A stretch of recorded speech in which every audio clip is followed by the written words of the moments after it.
ẹ wá gbé máìkì lé lọ́wọ́ ní gbangba pé kó máa tender apology lẹ́yìn tó jẹ́ pé ọ̀pọ̀lọpọ̀ dẹ̀ ti blast ẹ̀ lórí mídíà tó náà dẹ̀ ń gbọ́ táwọn èèyàn ń gbọ́ lórí gbólóhùn yẹn. ẹ̀yin ènìyàn ẹ wo ẹ̀yin olólùfẹ́ Ọpẹ́ Fanta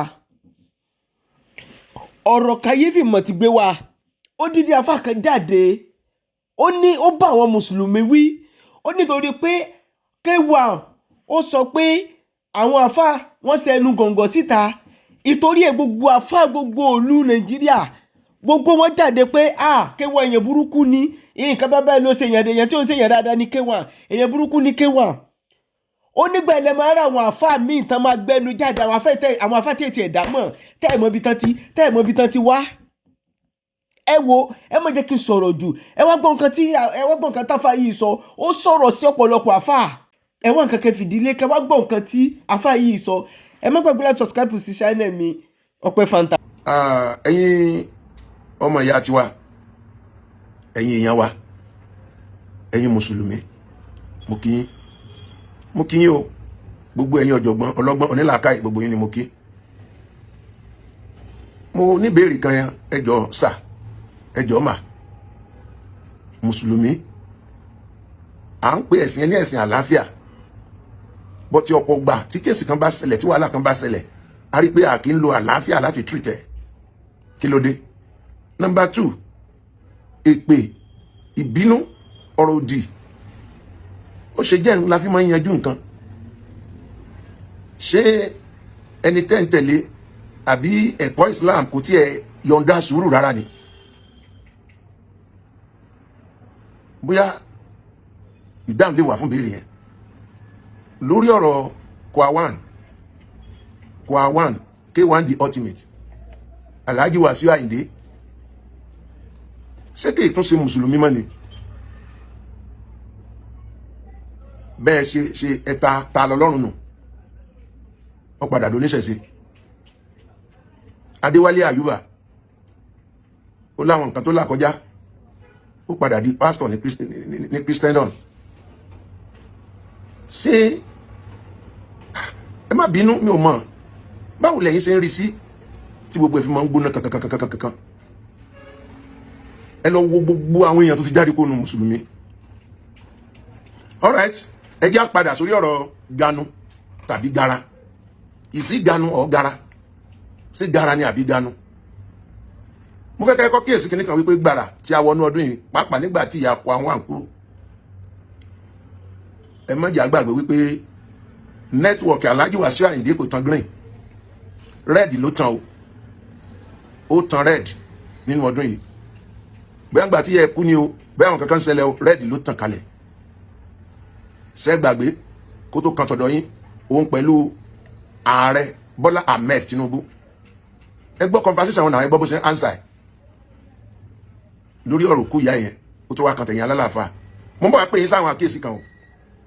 Number 1 ẹ jẹ́ ká gbà wípé Alhaji Wasiu Ayinde ó ní àwọn kankan tó fi máa ń àyà ara ẹ̀ bẹ́ẹ̀ ni ọ̀pọ̀lọpọ̀ olórin àtọ̀pọ̀lọpọ̀ aláàfà àtọ̀pọ̀lọpọ̀ pásítọ̀ mi ni wọ́n ní àwọn kankan bóyá drug àbí kankan tó fi ń háyà ara wọn lóòótọ́ àtòdodo tó bá wà nú èèyàn lọ tí máa pààyàn pa but ẹ kíyèsí àwọn kankan wípé ó ṣeé ṣe kí iyán 20 ọdún kó máa gbóná kó máa jóni lọ́wọ́ lọ́dọ̀ ránṣẹ́ yìí Wasiu Ayinde pẹ̀lú onílù rẹ̀ nígbà tí wàhálà yẹn ṣẹlẹ̀ ipa wo lẹ́yìn àfà tẹ́ ẹ jẹ́ tiẹ̀ kó yàtọ̀ sí Sheikh Akeugba Gold tó jà lọ síwájú jà lọ sẹ́yìn lọ́tún sósì lọ bá Wasiu Ayinde lọ bó nílùú yẹn ọ̀rọ̀ wo ni Ganu sọ ní orí íńtánẹ́ẹ̀tì sẹ́mà kó ti mú àwọn gbólóhùn yẹn dání sá gbogbo nǹkan tèmi àti yín Ganu sí èmi náà mọ̀ Ganu sí ńgbà yẹn àjọ Ganu sí mà ní abẹ́ ti gbàgbé ni àjọ Ganu sọ̀rọ̀ Wasiu Ayinde ni nígbọ̀rọ̀ nílùú ẹ̀ ipa wo la kó that is number 1. Number 2 pẹ̀lú oyè olórí ọmọọba Ìjẹ̀bú tó jẹ kí la Ganu sí lọ́jọ́ yẹn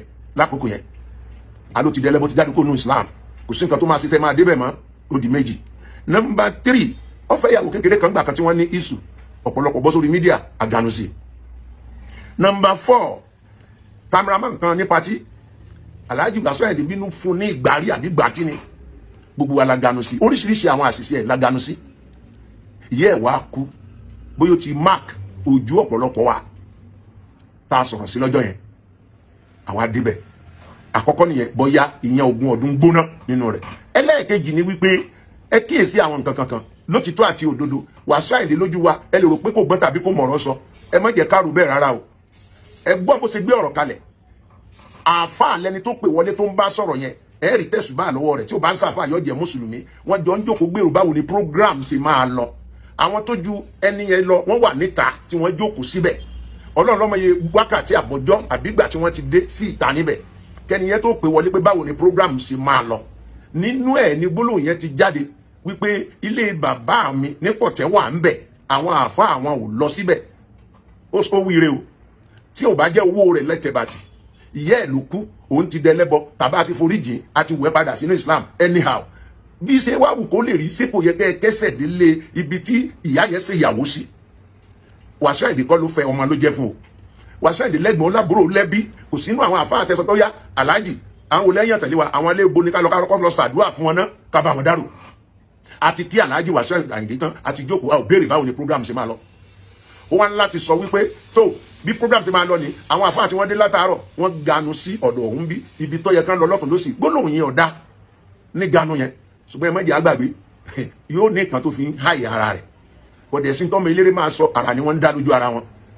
Àní ẹ gbọ́ bó ṣe bá ààrẹ wa sọ̀rọ̀ náà, pàdídẹ̀ ni wọ́n àlè dá sí àlè ganu sí. Now ẹ wá jẹ́ àpúrò mbẹ́ yẹn ṣe bá àfáà ní Akeugba Gold. Akeugba Gold má débẹ̀, ẹ wò bó ṣe bá sọ̀rọ̀, gbogbo bí ìyá ẹ̀ ṣe máa ń ṣe sí. Akeugba Gold ẹ má jìnnà sí wa, àfáà ẹ má jìnnà sí wa, tó bá kú bìkan tó kù díẹ̀ káàtó ẹ pè wá sákíyèsí. Ó ti rí àwọn nǹkan kan níta yẹn tí ò dáa. Kàkà tẹ wá wò pé báwo la ṣe treat case yẹn, even ṣe kọ́rọ̀ olókùn ìlọ́nlẹ̀ ká wá call into order, àbí ká pé èèyàn méjì mẹ́ta ká pé lọ sí ibì kan ká bá sọ̀rọ̀, ẹ wá gbé máìkì lé lọ́wọ́ ní gbangba pé kó máa tender apology lẹ́yìn tó jẹ́ pé ọ̀pọ̀lọpọ̀ dẹ̀ ti blast ẹ̀ lórí mídíà tó náà dẹ̀ ń gbọ́ táwọn èèyàn ń gbọ́ lórí gbólóhùn yẹn, ẹni kó tender apology. Kí ló dé tá a lè fi sùúrù yẹn ju àwọn ọmọ tiwa? That is my question. Kí ló dé tá a jogún sùúrù rárá? Ọ̀pọ̀lọpọ̀ wa ń lérí yóò gbà, ó máa lọlẹ̀, ó máa kú. Ṣé tí Wasiu Ayinde bá dolóṣì kí ló fẹ́ gbà mẹ́? Tí Wasiu Ayinde bá kú, kí ni ìpín yín? Kan sọ pé lágbára gẹ́gẹ́ bí àfáà.